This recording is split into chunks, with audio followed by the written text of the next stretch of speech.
Eu acho que daqui uns 15 anos a gente vai conseguir ver, de fato, o quão importante foi ter sentido essa dor hoje. Entendeu? Eu acredito nisso também. Acho que você tem razão. Vai ser sei lá, se vai ser um marco, se vai ter algum livro de história essa porra, porque isso aqui foi muito grande, envolvendo, sei lá, um comunicador. Sim. E eu não sei, cara, eu chuto que vão ter repercussões longevas, né? Tipo assim, vai ser um momento importante para a discussão da liberdade de expressão.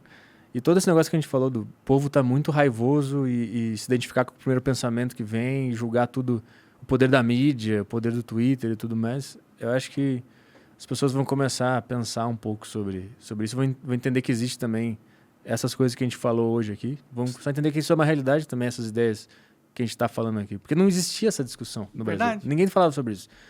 Quando o Felipe Neto falou do Chomsky lá, eu fiquei, caralho, o Felipe Neto tá ligado nessas ideias? Pra tu ver como eu me sentia muito sozinho nessas ideias. E pra mim era mais eu e o pessoal da comédia que conhecia essas histórias de liberdade de expressão. A história do Lenny Bruce, que é um comediante que foi preso várias vezes por falar coisas obscenas. Ele é preso muito e por causa dele a liberdade de expressão é o que é nos Estados Unidos. Então, Nossa, eu não quero ser preso, não quero que chegue nesse nível. Eu acho que não tem mais como. Sabe que essa história do Lenny Bruce é muito interessante, né? Porque lá era proibido fazer... Era proibido ser artista sem licença e era proibido falar palavras obscenas, boquete, cu, esse tipo de coisa. Era proibido. Não podia. Era um ato obsceno. E aí, esse cara, ele sempre foi um disruptivo, né? Ele falava as coisas que não podia falar. A palavra N, por exemplo, que não pode se falar... Ele tem um texto maravilhoso que ele fica usando essa palavra N sem parar na frente de um homem negro. E aí depois ele vai na frente de um italiano e fica falando a palavra pejorativa de italianos na frente dele um tempão. Aí no fim ele usa para todas as etnias que estão lá, ele fala a palavra que não pode. Né? E fica falando, e todo mundo fica, que isso? Aí no final do texto ele fala, estou falando isso para mostrar para vocês que quanto mais eu falo a palavra, menos poder ela tem. E todo mundo, caralho, é verdade. Porque era a primeira vez que ele falou a palavra N, o cara fez assim. Sim. Aí ele falou a segunda, já não teve tanto poder. A terceira, aí ele faz umas piadas assim, se o nosso presidente falasse... Eu não posso falar porque a gente tá no Rumble, essa palavra não sei se pode falar, mas a piada é a seguinte, se o nosso presidente chegasse a público e falasse, esses são os meus, palavra N, e essa palavra fosse falada naturalmente, ela ia perder o poder discriminatório que ela tem. Esse é o ponto dele. E por causa disso ele se fudia, porque ele tava usando a palavra que não podia. O Joe Rogan se fudeu por causa disso, né? Mas, tipo, o Joe Rogan tava discutindo o uso da palavra, né? O Lenny Bruce, ele usava a palavra para mostrar que o poder dela não tava na palavra, tava na proibição. Então, quanto mais tu proíbe uma palavra, mais poder ela vai ter. Ele falava isso, ele falava as palavras proibidas e tal, e ele ia preso por causa disso. Aí os policiais iam no show e ficavam esperando ele falar a palavra, e assim que ele falava, eles subiam e prendiam o cara. E aí, tanto que tem vários trechos dele no YouTube aí, que ele fica brincando com isso. Ele vai falar a palavra proibida, ele para, só que todo mundo sabe a palavra que ele ia falar e todo mundo ri. Ou seja, não adiantou nada, a palavra tá na cabeça das pessoas. E ele se fudeu demais por falar coisas obscenas, por falar coisa contra o governo. Ele foi preso. E aí ele batalhou, ele morreu durante um processo judicial lá. O meu ponto era, depois de um tempão, o governo americano fez uma carta de perdão ao Lenny Bruce, por entender que fizeram cagada. Ele morreu, mas não morreu porque mataram ele. Ele morreu de overdose de morfina numa banheira porque ele não tinha mais como lutar contra o sistema. Ele foi processado muito, assim. Ele foi proibido de se apresentar em clubes de comédia nos Estados Unidos inteiro. Só sobrou um em São Francisco que ele podia fazer ainda.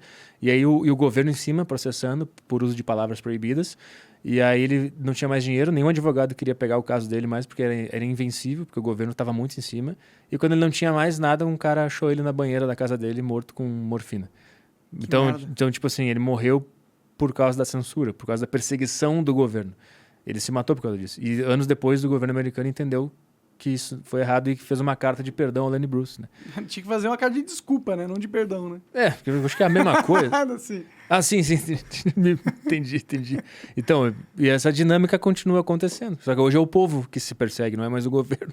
É muito doido isso. Muito doido mesmo, cara. Que loucura. Então, essa história desse cara foi muito importante para os Estados Unidos, porque ele é considerado o cara que, se não fosse ele, não ia existir nenhum comediante que a gente gosta dos Estados Unidos. Porque ele brigou pela liberdade. Ele abriu a porta da liberdade para serem ditas coisas que antes eram proibidas pelo Estado. E a partir dele surgiu o Louis C.K., o George Carlin era da mesma geração ali, foi preso também algumas vezes. Olha, o cara foi preso por fazer uma piada no palco, cara. Então, por causa dele, tudo tudo é bom lá. Então eu acho que cada história tem os seus expoentes da luta. Eu acho que está acontecendo agora, guardadas as proporções, é mais ou menos isso. Pode crer. Cara, é muito interessante isso. É muito interessante mesmo. Eu enxergo que pode ser que esteja acontecendo isso mesmo. Só não queremos acabar numa banheira doidão de morfina, né? Morto de morfina, na real. Morreu bem, né? Morfina. Morreu sem sentir nada, né? Só sentindo prazer, né? Mas morreu, né? Ele era velho? Não, era jovem. Morreu. 40 anos. Acho que foi entre 30 e 40. Ele morreu por essa idade aí. Porra, que depressiva essa história. O cara foi proibido de se apresentar em clubes de comédia. Em vários. Só uma cidadezinha ainda liberou ele de fazer. Ele não conseguia trabalhar, porque ele estava proibido de fazer show. Faz sentido. Não tinha dinheiro. Entendi. Eles e morreu. Estrangularam ele, né? Por causa de censura. Por causa, a galera... esta palavra não pode falar. Tu deu poder pro governo acabar com essa palavra. Esse é o ponto. Esse é sempre o ponto. Esperar que essa conversa ajude as pessoas a entenderem um pouco esse ponto, né? Eu espero. Porque as pessoas só querem fazer a sua arte, a sua conversa.